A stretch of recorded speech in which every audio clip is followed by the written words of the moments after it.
Hello friends, welcome to my channel the teachers house. Once again मैं अनामिका सिंह और आज मैं आपसे कुछ सवाल पूछने वाली हूँ। जी हाँ, क्या आप जानते हैं इंग्लिश कैसे बोली जाती है?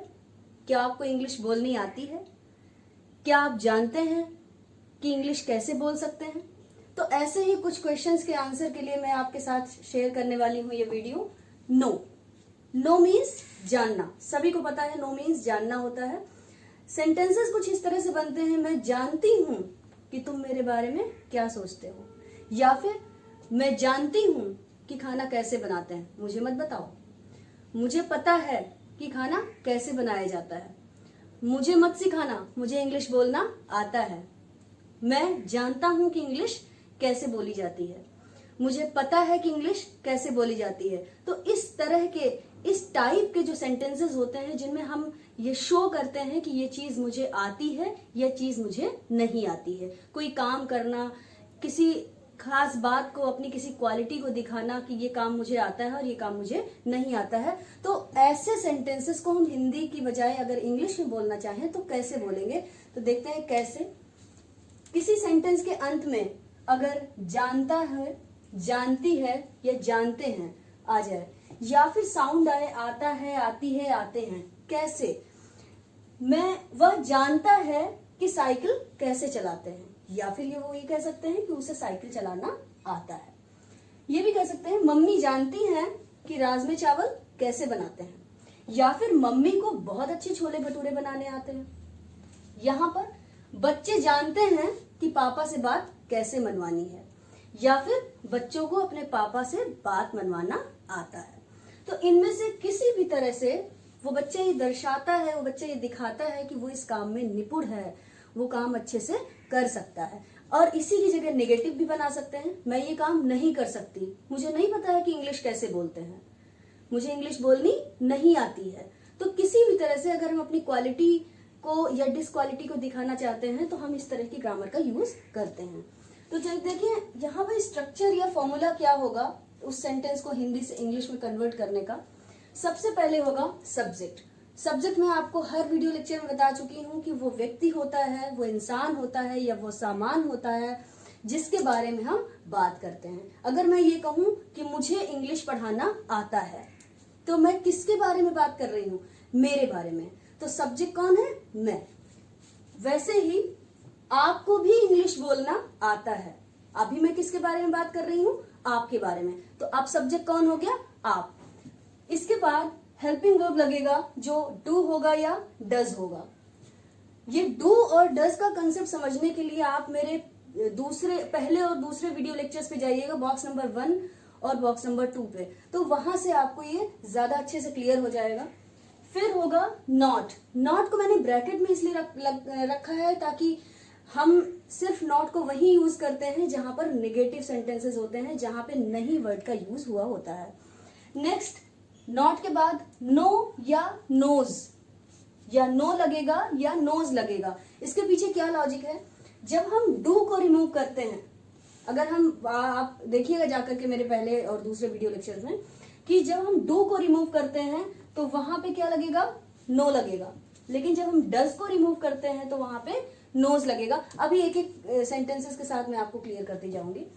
फिर हाउ, उसके बाद लगेगा टू, उसके बाद यहाँ पे जो भी एक्शन होगा, जो वर्ब होगी, जो क्रिया होगी, जो काम होगा, उसकी फर्स्ट फॉर्म लगेगी, और फिर बचा हुआ ऑब्जेक्ट। तो ये है हमारा फॉर्मूला, या मैं इसे हमेशा स्ट्रक्चर कहती हूँ। इसी के बेसिस पे हम लोग सेंटेंसेस को हिंदी से इंग्लिश में कन्वर्ट करेंगे। तो चलिए 1 बाय 1 शुरू करते हैं। पहला सेंटेंस है मुझे कार चलानी आती है। इसको हम लोग अपनी भाषा में कैसे कैसे बोलते हैं? मुझे कार चलानी आती है, मैं जानती हूं कि कार कैसे चलाई जाती है, या फिर मैं कार चला लेती हूँ। तीनों एक ही बात है, मैं कार चला लेती हूँ, मुझे कार चलानी आती है, मैं जानती हूँ कि कार कैसे चलाई जाती है, बात एक ही है, बस हमारा बात करने का स्टाइल अलग है। तो यहाँ पे देखिए मुझे कार चलानी आती है, यानी कि कार चलाने की क्वालिटी हमारे अंदर है। तो सब्जेक्ट कौन है? किसके बारे में बात हो रही है? मेरे बारे में, इसलिए सब्जेक्ट हो गया आई। फिर डू लगेगा या डज लगेगा? लगना तो चाहिए डू, क्योंकि सब्जेक्ट है आई, लेकिन यहाँ पे हम डू नहीं लगाएंगे। अगर आप मेरा पहला वीडियो लेक्चर देखेंगे जाके तो वहां पे ज्यादा क्लियर हो जाएगा कि बॉक्स नंबर 1 के सिंपल सेंटेंसेस से डू और डज को रिमूव कर दिया जाता है। तो हमने यहाँ पे रिमूव कर दिया। नॉट लगेगा नहीं, नॉट इसलिए नहीं लगेगा क्योंकि ये एक नेगेटिव सेंटेंस नहीं है। फिर नो लगेगा या नोज लगेगा, यहाँ पे क्योंकि ये सब्जेक्ट आई है इसलिए डू लगना चाहिए था और डू को रिमूव किया गया है इसलिए यहाँ पे नो लगेगा। तो आई नो, ठीक है, सब्जेक्ट हो गया आई, डू और डज लगाना नहीं, नॉट यहाँ पे लगेगा नहीं क्योंकि ये एक सिंपल सेंटेंस है। फिर नो लगेगा, नो इसलिए लगेगा क्योंकि सब्जेक्ट आई है। फिर हाउ, नेक्स्ट हाउ लग गया, इसके बाद टू, और उसके बाद यहाँ पे वर्ब क्या है, चलाना।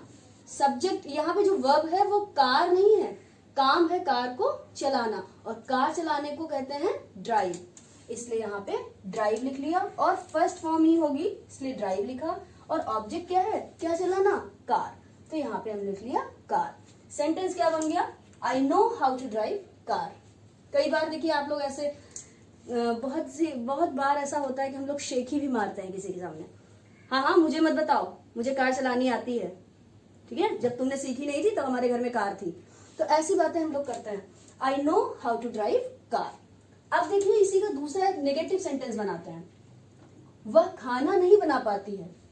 इसी को हम कई तरीके से कह सकते थे, उसे खाना बनाना नहीं आता, वो खाना नहीं बना पाती, वो नहीं जानती है कि खाना कैसे बनाते हैं। सारी एक ही बातें हैं, लेकिन इंग्लिश में सिर्फ एक तरह से ये सेंटेंस बनेगा, क्योंकि हिंदी हमारी रीजनल लैंग्वेज है, हम उसमें अलग अलग तरीके से बातें कर सकते हैं, अलग अलग स्टाइल डाल सकते हैं, लेकिन इंग्लिश में हम उसको एक ही स्टाइल में डालेंगे। तो चलिए, वह खाना नहीं बना पाती है, इसमें क्या आ गया, ती है, ठीक है। तो सब्जेक्ट है शी, क्योंकि वह है और वो एक गर्ल है इसलिए शी के साथ डू नहीं लगता, हमेशा डज लगता है, और यहाँ पे डज लगेगा क्योंकि ये नेगेटिव सेंटेंस है, और नॉट लगने से पहले हमेशा हेल्पिंग वर्ब लगेगा। हेल्पिंग वर्ब सिर्फ बॉक्स नंबर 1 के सिंपल सेंटेंसेस से रिमूव किए जाते हैं। ये नेगेटिव सेंटेंस है इसलिए यहाँ पे हेल्पिंग वर्ब लगेगा। तो शी, उसके बाद डज, फिर नॉट भी लगेगा क्योंकि नहीं लिखा है, उसके बाद नो इसलिए लगा क्योंकि ये यहाँ पे ऑलरेडी डज लग चुका है, शी डज नॉट नो, फिर हाउ, टू बनाने को मेक या कुक भी कह सकते हैं आप, मेक फर्स्ट फॉर्म, उसके बाद ऑब्जेक्ट क्या है, फूड। तो ये हो गया हमारा एक negative sentence, she does not know how to make food. या फिर अगर कॉन्ट्रैक्शन का लेक्चर मेरा आपने देखा है तो इसे कैसे बोलेंगे, she doesn't know how to cook food, she doesn't know how to make food. Next sentence है, पापा सब कुछ जानते हैं, ठीक है, पापा सब कुछ जानते हैं। ऐसा मत सोचना कि पापा को कुछ पता नहीं है, ऐसा मत सोचना कि तुम्हारे बारे में वो कुछ जानते नहीं है, वो सब जानते हैं, फादर हैं आपके, ठीक है। तो सब्जेक्ट क्या है यहाँ पे, पापा, क्योंकि किसके बारे में बात हो रही है, पापा के बारे में। तो पापा, डू या डज यहाँ पे नहीं लगेगा क्योंकि ये एक बार फिर सिंपल सेंटेंस है। उसके बाद नॉट का यूज भी नहीं होगा, फिर नो होगा या नोज होगा, ये डिपेंड करता है कि सब्जेक्ट क्या है। सब्जेक्ट यहाँ पे अभी आई था तो मैंने नो लगाया था, यहाँ पे सब्जेक्ट पापा है इसलिए यहाँ पे नोज लगेगा, तो पापा नोज। उसके बाद आगे की कोई बात ही नहीं है क्योंकि यहाँ पे सेंटेंस आधा है, क्योंकि हम लोग ऐसे भी तो बोलते हैं कई बार, मैं जानता हूं, मुझे मत बताओ, I know, don't tell me, ठीक है। तो पापा नोज और क्या, सिर्फ ऑब्जेक्ट है, एवरीथिंग। तो ऐसा जरूरी नहीं है कि कोई सेंटेंस आप ऐसा बोल रहे हैं जिसमें इस पूरे स्ट्रक्चर का होना जरूरी है। सिर्फ कई बार आप कहते हैं क्या तुम जानते हो, हाँ हाँ हम जानते हैं, आई नो, ठीक है। तो ये सेंटेंस बन गया पापा नोज एवरीथिंग। अब हम बात करते हैं इंट्रोगेटिव सेंटेंस की, क्योंकि बस आप ध्यान दीजिएगा कि सेंटेंसेस वही बनाइए जो प्रैक्टिकली आपकी लाइफ में एप्लीकेबल हो पाए। तो देखिए, क्या तुम्हें इंग्लिश बोलना आता है, ऐसा तो हम कई बार बोलते हैं, किसी इंटरव्यू में जाते हैं, कहीं पे इंग्लिश की जरूरत है, कहीं पे फ्रेंच की जरूरत है, कहीं पे हिंदी की जरूरत है, तो हम लोग इंटरव्यूअर जो होता है वो पूछता है ना कि क्या आपको इंग्लिश बोलना आता है, क्योंकि इस जॉब के लिए हमें इंग्लिश की ही जरूरत है। क्या आपको हिंदी बोलना आता है, क्या आपको फ्रेंच लैंग्वेज आती है। तो यहाँ पे क्या तुम्हें इंग्लिश बोलना आता है, इसमें लास्ट में क्या आया, ता है। तो हर वीडियो लेक्चर की तरह मैं एक बार फिर बता रही हूँ कि जब कभी भी एक इंट्रोगेटिव सेंटेंस होता है, यानी कि शुरुआत अगर क्या से हो, तो इंट्रोगेटिव सेंटेंसेस में हेल्पिंग वर्ब और सब्जेक्ट को हमेशा इंटरचेंज कर दिया जाता है, बाकी आगे सब कुछ सेम होता है। तो देखिए यहाँ पे भी ऐसा ही करेंगे। होना क्या चाहिए था, सब्जेक्ट यू, लेकिन यू को हम पहले नहीं लगाएंगे क्योंकि ये एक इंट्रोगेटिव सेंटेंस है और यहाँ पे हम डू को पहले लगाएंगे, हेल्पिंग वर्ब से इंटरचेंज कर देंगे। तो डू पहले आया, फिर यू आया, तो ये दोनों इंटरचेंज हो गए। नॉट का यूज नहीं होगा क्योंकि ये एक इंट्रोगेटिव का सिंपल सेंटेंस है। फिर नो लगेगा या नोज लगेगा, ये भी डिपेंड करेगा कि सब्जेक्ट क्या है। सब्जेक्ट यहाँ पे यू है और यू के साथ हमेशा डू लगता है, और जब डू रिमूव होता है तो क्या लगता है, नो। डू यू नो, उसके बाद हाउ, हाउ टू, यहाँ पे वर्ब क्या है, काम क्या है, एक्शन क्या है, बोलना। बोलने को इंग्लिश में कहते हैं स्पीक, और ये स्पीक की फर्स्ट फॉर्म स्पीक। फिर ऑब्जेक्ट में क्या बचा, English. Do you know how to speak English, क्या तुम्हें पता है कि इंग्लिश कैसे बोलते हैं, क्या तुम इंग्लिश बोल लेते हो, do you know how to speak English. Next is, क्या तुम्हें गाली देनी नहीं आती है। ऐसे यहाँ तो गाली देने की बात है, बहुत सारी चीजें ऐसे होती हैं कि जो हम एक दूसरे से पूछ ले, क्या तुम्हें ये नहीं आता है, क्या तुम्हें ये भी नहीं आता है, तो वहां पे इस तरह के सेंटेंसेस बनते हैं।